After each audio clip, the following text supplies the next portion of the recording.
Hello guys, welcome to my channel let's crack judiciary. आज की video में हम सीआरपीसी को आगे फॉरवर्ड करते हुए सेक्शन 133 से लेकर 143 की करेंगे। प्रीवियस वीडियो में आपने सेक्शन 129 से लेके 132 तक किया था, जो कि maintenance of public order and tranquillity में चैप्टर 10 में आता है। तो वो ए पार्ट था अनलॉफुल असेंबलीज का। अब बी जो पार्ट है वो है पब्लिक न्यूसेंस का। पब्लिक न्यूसेंस को देखिए डिफाइन किया गया है सेक्शन 268 इंडियन पिनल कोड में। वहां से आप इसकी डेफिनेशन देख सकते हैं। और अगर नॉर्मल लेमन लैंग्वेज में देखें तो न्यूसेंस क्रिएट करना, यानी कि पब्लिक प्लेस है, वहां पे कुछ उत्पात मचा देना, पेड़ गिरा देना, या कोई पब्लिक राइट है उसको वायलेट करना, इस तरह की चीजें न्यूसेंस में आती हैं। तो हम स्टार्ट करते हैं। सीआरपीसी की जो आप पहली वीडियो सेक्शन 1 से 132 हमने कवर किया है, वो प्लेलिस्ट सीआरपीसी में जाके आप देख सकते हैं। उसके आगे बढ़ते हैं सेक्शन 133 में। देखिए सेक्शन 133 क्या कहता है, conditional order for removal of nuisance को हटाने के लिए कंडीशनल ऑर्डर पास करना। तो ये सेक्शन जो है ये बेस है इस पार्ट का, इस सब पार्ट का। जैसे ए अनलॉफुल असेंबली का था, ऐसे ही बी पब्लिक न्यूसेंस का। कौन कौन किस किस को पावर है, ये हर सेक्शन में आपको देखिए सीआरपीसी में याद रखना पड़ेगा। तो ये पावर है डीएम, एसडीएम और एग्जीक्यूटिव मजिस्ट्रेट को। तो इन तीनों को कोई इंफॉर्मेशन रिसीव होती है या पुलिस ऑफिसर रिपोर्ट देता है, किन किन ग्राउंड्स पे, ये देखिए अनलॉफुल ऑब्स्ट्रक्शन और nuisance from public way, river और चैनल। सपोज कीजिए किसी ने कोई रास्ता रोक दिया है जो पब्लिक प्लेस है, कोई रिवर है, चैनल है उसका, तो वहां पे न्यूसेंस क्रिएट होगा। बी, कोई ट्रेड या ऑक्यूपेशन कर रहा है और वो हेल्थ के साथ इंजूरियस है, तो वहां पे बी अप्लाई हो जाएगा। सी में है आप ऐसा कंस्ट्रक्ट कर रहे हो बिल्डिंग या डिस्पोजल कर रहे हो किसी सब्सटेंस का जो कि एक्सप्लोजन में मदद हो, जिसमें मतलब वो ऐसा आप कंस्ट्रक्ट कर रहे हो जो lead to explosion, should be prevented और स्टॉप, जो कि प्रिवेंट होना ही चाहिए। डी में है बिल्डिंग, टेंट, स्ट्रक्चर जो है, या कोई ट्री है वो गिरने वाला है उस कंडीशन में।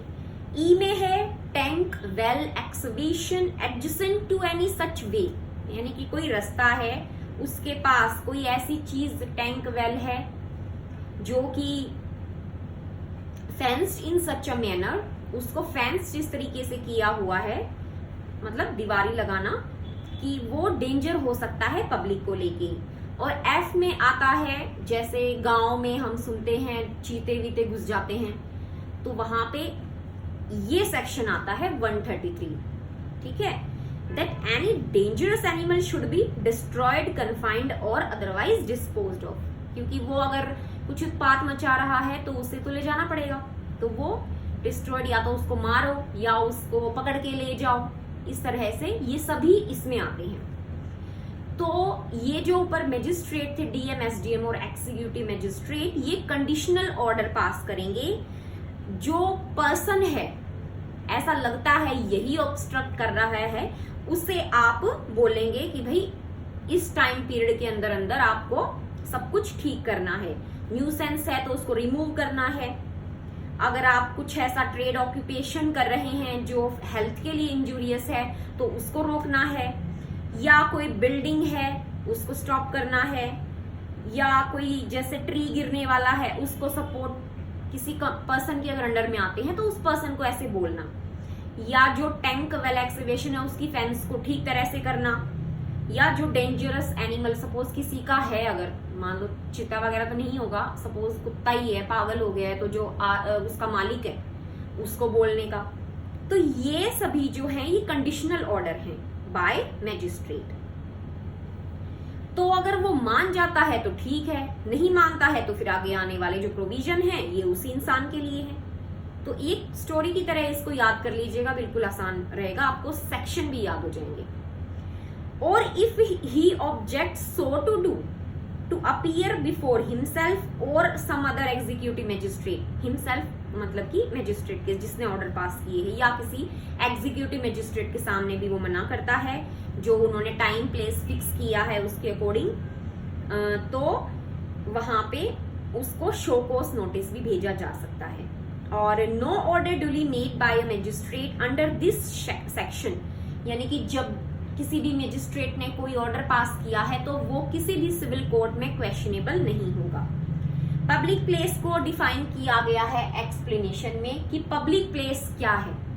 तो public place includes also, inclusive definition है, also property belonging to the state, camping grounds and grounds left unoccupied for sanitary और रिक्रिएटिव पर्पसेस।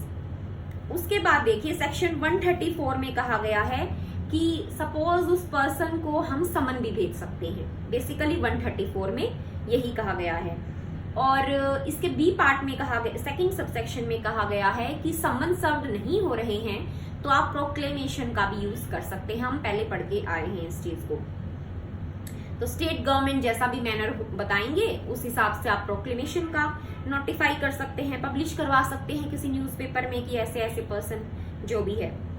उसके बाद है section 135, person to whom order is addressed to obey or show कोज। इसमें केवल दो बातें हैं, या तो हमारा काम कर दो यानी कि परफॉर्म कर दो जो हमने कंडीशनल ऑर्डर दिए हैं, या बी अपीयर हो जाओ, हमारे आगे आके आप अपीयर होके बताओ कि क्यों आपको ऐसा करने से रोका जाए या ऐसा करने से हम ना ऑर्डर पास करें।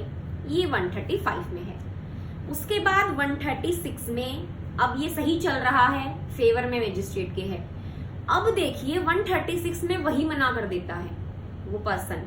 सो स्टोरी की तरह याद कीजिएगा, आपको सेक्शन भी याद हो जाएगा। Section 136 consequences of his failing to do so. अब वो पर्सन मना कर देता है तो क्या करेंगे, section 188 of Indian penal code rescue में आएगा, यानी कि मजिस्ट्रेट की वो बात नहीं माना तो सेक्शन 188 में आप इसको उठा ले जाओ। अब है section 137, procedure where existence of public right. अब देखिए हमने बात की पब्लिक प्लेस, पब्लिक राइट है, ये है वो है, लेकिन ये है क्या और इसे क्यों मना किया जा रहा है, और अगर मना कर रहा है तो क्या प्रोसीजर है, ये आता है सेक्शन 137 में। सो सबसेक्शन 1 कहता है अगर कोई 133 का, जो हमने पहला पढ़ा, 133 का ऑर्डर पास होता है for the purpose of preventing obstruction, nuisance और danger to the public in the use of any way, river, channel or place, magistrate on the appearance before him of the person against whom the order was made, question him, उससे question करेगा क्या वो ये public right को मना करता है, और अगर वो मना कर देता है तो फिर इंक्वायरी बिठाई जाएगी, क्योंकि फिर क्वेश्चन हो गया ना कि ये पब्लिक राइट है भी या नहीं, कि उसी का ही राइट है, प्राइवेट राइट है, तो ये इसीलिए अगर पब्लिक राइट का क्वेश्चन अराइज होगा, ऑब्वियस सी बात है सिविल कोर्ट आएगा, तो यही सब सेक्शन 2 में है। If in such inquiry the magistrate finds that there is reliable evidence in support of such denial, कि जो मना कर रहा है उसके सपोर्ट में एविडेंस है, तो वो स्टे करेगा प्रोसीडिंग्स को। कौन सी प्रोसीडिंग, जो उसके खिलाफ चल रही हैं, 136, 134 ये सब। Until the matter of existence of such right shall be decided by competent civil court, यानी कि कोर्ट जब तक उस क्वेश्चन का आंसर नहीं खोज लेते या बता देते कि भैया ये पब्लिक राइट है या नहीं है, या इसी का प्राइवेट राइट है, तब तक स्टे कर देगा। सेकंड में यही बात की गई है। उसके बाद आता है थर्ड, ठीक है, अगर फेल हो जाते हैं, यानी कि अगर एक person who has on being question by the magistrate under subsection 1, यानी कि 137 के 1 में उसने मना किया था, लेकिन वो फेल हो गया ये बताने के कि भैया पब्लिक राइट नहीं है, यहाँ पे कोर्ट की कोई इंटरफेरेंस नहीं आया है, क्योंकि वो अलग चीज में आएगी, ठीक है। अब वो क्योंकि उसने वहां पे एविडेंस दी है, तभी तो वो कोर्ट में सेकंड में लेके गए ना, फर्स्ट में, अगर सबसेक्शन फर्स्ट में उसने मना किया कि ये तो पब्लिक राइट नहीं है, ये मेरा राइट है, तो वहां पे अगर सपोर्ट में एविडेंस मजिस्ट्रेट को लगता है तभी तो वो कोर्ट में उस क्वेश्चन का पूछेगा कि भाई ये पब्लिक राइट है या नहीं। थर्ड में लेकिन वो सेटिस्फाई ही नहीं कर पाया मैजिस्ट्रेट को कि ये पब्लिक राइट है या नहीं, उस केस में he failed to adduce any evidence in support, तो वहां पे क्या होता है देखो, shall not in the subsequent अब जो बाकी की प्रोसीडिंग होगी वहां पे वो मना नहीं कर सकता कि ऐसा राइट है या नहीं, वो वहां पे डिनाइल नहीं करेगा। ये 137 है। सेक्शन 138 कहता है procedure where he appears to show cause.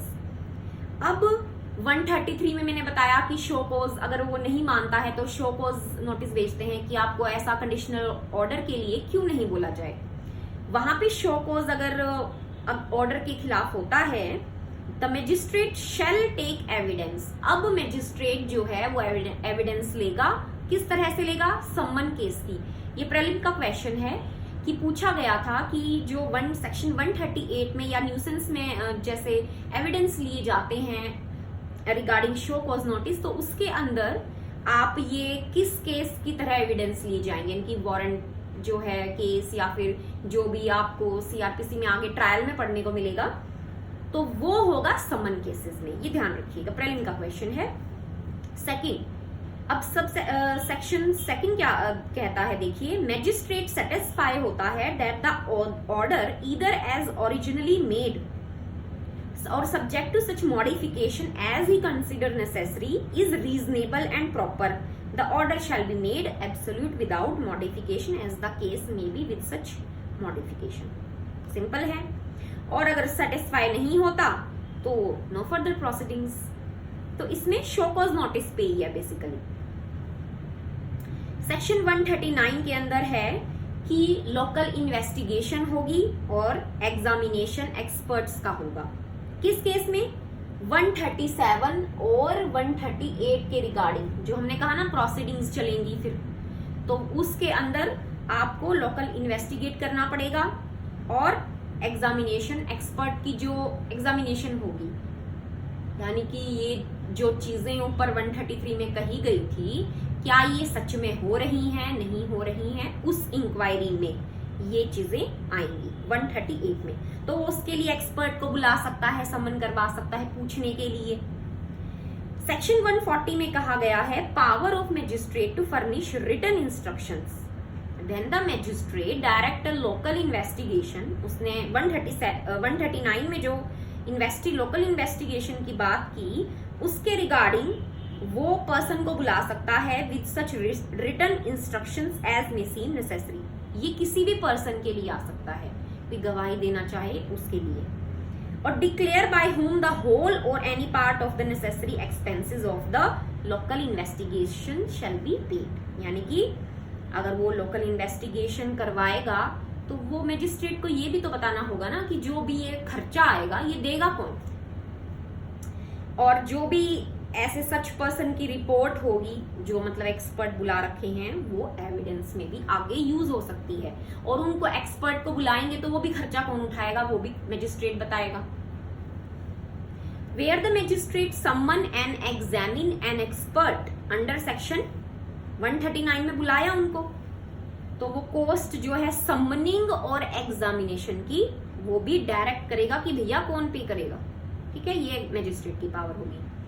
अब देखिए सेक्शन 141 में, सेक्शन 141 कहता है 136 के अंदर, यानी कि 136 में हमने पढ़ा कि मना कर देता है तो उठा के सेक्शन 188 ऑफ आईपीसी लगा के उसको जेल में डाल दो। इसमें और 138 में, इसमें तो डाल ही दिया, अब 138 में सपोज शोकॉज नोटिस हुआ था 138 में और नोटिस दिया गया, लेकिन वहां पे परफॉर्म जो करवाना था काम वो नहीं हुआ। यानी कि जो 133 में कंडीशनल ऑर्डर पास किए गए थे कि भाई आपको ये रिमूव करना पड़ेगा, जो भी वो ऑर्डर वहां पे लिखे गए हैं, रिमूवल जो ऑब्स्ट्रक्ट को हटाने का, न्यूसेंस वगैरह जो डेंजर पब्लिक को है, वो अगर नहीं मानता है तो भैया वो भी सेक्शन 188 में जाएगा। ये कहता है 141 का फर्स्ट पार्ट। अब है सेकंड, अगर ये काम भी नहीं किया, फिक्स टाइम में नहीं किया, तो मैजिस्ट्रेट क्या करेगा, बड़ा ढीठ बंदा है, अब तो वो मान ही नहीं रहा है कि वहां पे भी उसने शो कॉज में भी कोई आंसर नहीं दिया और वो मतलब बता ही नहीं सका पब्लिक राइट का, यहाँ पे भी वो नहीं मान रहा, तो भैया उठा के उसकी प्रॉपर्टी को सेल कर दो। ये आएगी सेक्शन सब सेक्शन 2 में 141 के। If such act is not performed within the time fix the magistrate may cause it to be performed and may recover the cost of performing it either by the sale of any building goods और other property removed by his order. ठीक है, अब subsection 3 कहता है no suit shall lie in respect of anything done in good faith. यही वही दोबारा वाली बात है, गुड फेथ में जो भी सूट लाए नहीं हो सकता है अगर गुड फेथ में कोई ऑर्डर पास किया गया है। कुछ भी गुड फेथ में ऑर्डर नहीं लिखा गया है, कुछ भी किया गया है, एनीथिंग डन लिखा हुआ है तो ऑर्डर भी हो सकता है, इंक्लूड होगा ऑर्डर भी, या कोई और एक्ट भी इंक्लूड हो सकता है। इंजंक्शन पेंडिंग इंक्वायरी, अब देखिए इंक्वायरी चल रही है, 133 लगा था, इंक्वायरी चल रही है, पेंडिंग है, लेकिन अर्जेंट नीड है। भैया अर्जेंट नीड है, वो जैसे डेंजरस एनिमल है, वो तो कहीं भाग जाएगा, किसी को मार देगा, तो उस केस में क्या, इंक्वायरी तो चलती रहेगी और वो तो सबको मारता चला जाएगा या प्रॉपर्टी को डिस्ट्रॉय करेगा। वहां पे आता है सेक्शन 142, वहां पे मैजिस्ट्रेट इंजंक्शन का ऑर्डर पास कर सकता है। If a magistrate making an order under section 133 considers that immediate measures should be taken to prevent imminent danger or injury of a serious kind, देखिए serious kind, सीरियस तरह की public को injury होने का जहां पे लग रहा है, उस केस में 142 आएगा, वहां पे आपको कोई ऑर्डर देना होगा, इंजंक्शन का ऑर्डर बेसिकली 142 में आएगा। उसके बाद है in default of such person forthwith obeying such injunction the magistrate may himself use और cause it to be used such means as he thinks fit to obviate such danger. अगर वो injunction को ओबे नहीं करता है, उस केस में मैजिस्ट्रेट अपनी तरफ से कोई भी ऑर्डर पास कर सकता है। यहाँ पे भी no suit shall lie anything done in good faith by the magistrate under this section. उसके बाद लास्ट बी पार्ट का सेक्शन है मैजिस्ट्रेट ये तय कर, अब देखिए स्टोरी में एंड क्या हुआ कि रिपीट ये चीज ना हो, तो मैजिस्ट्रेट में प्रोहिबिट रिपीटिशन और कॉन्टिन्यूएंस ऑफ पब्लिक न्यूसेंस। ये डायरेक्ट सेक्शन पूछ सकते हैं कि रिपीटिशन और कंटिन्यूएंस जो है न्यूसेंस का, वो कहाँ पे प्रोहिबिट किया जा सकता है। सेक्शन 143 में किसके पास अथॉरिटी है, वही जो 133 में शुरू में अथॉरिटी थी, डीएम, एसडीएम, एग्जीक्यूटिव मैजिस्ट्रेट, वही ये आ जाएंगे यहाँ पे। लेकिन इसमें ध्यान रखना न्यूसेंस यहाँ पे लिखा गया है, चाहे वो आईपीसी में डिफाइंड है या किसी लोकल लॉ में है या किसी स्पेशल लॉ में है, तीनों में न्यूसेंस आ सकता है। और डीएम, एसडीएम, एग्जीक्यूटिव मैजिस्ट्रेट ये तय करेंगे कि रिपीट वो चीज ना हो। सो यहाँ पे हमारा बी पार्ट खत्म होता है। नेक्स्ट वीडियो में हम 144 वेरी इंपॉर्टेंट सेक्शन लेंगे, 144 के साथ 144A भी लेंगे। तो थैंक यू वेरी मच। अगर आपको वीडियो अच्छी लगी हो तो प्लीज प्लीज प्लीज मेरे चैनल को सब्सक्राइब कर दीजिएगा और आगे भी अच्छी अच्छी वीडियो लॉ से रिलेटेड आती रहेंगी। Thank you.